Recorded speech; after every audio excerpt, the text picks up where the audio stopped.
தமிழ் சினிமாவுடைய முக்கிய நடிகராக இருப்பவர் தான் ஜெயம் ரவி அவர்கள். ஜெயம் படத்துல நடிக்க துவங்கி தொடர்ந்து பல படங்கள்ல நடித்து தனக்கென ஒரு மார்க்கெட்டை உருவாக்குனாரு. பல 100 கோடி வசூலிப்பதில்ல அப்படின்னாலுமே ஜெயம் ரவியை வைத்து படம் எடுத்தால் படம் லாபம் அப்படின்ற நிலையில இருக்காரு. ஒரு பக்கம் மனைவியிடம் ஏற்பட்ட கருத்து வேறுபாட்டால அவரை விட்டு பிரிந்திருக்காரு.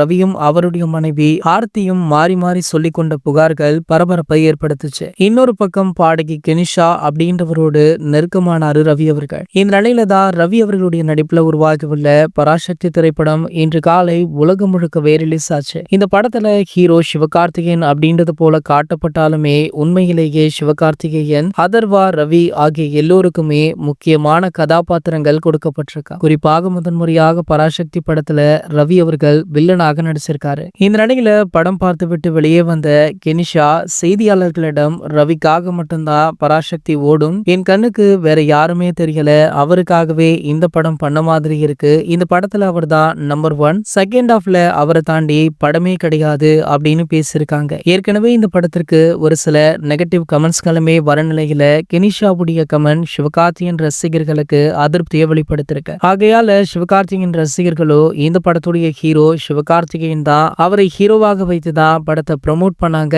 அப்படின்ற மாதிரி ஒரு பக்கம் ரசிகர்களுமே கமெண்ட் பண்ணிட்டும் இருக்காங்க. இது போன்ற செய்திகளை பத்தி நீங்க உடனே தெரிஞ்சுக்க நம்மளுடைய சேனலை மறக்காம சப்ஸ்கிரைப் பண்ணிக்கோங்க.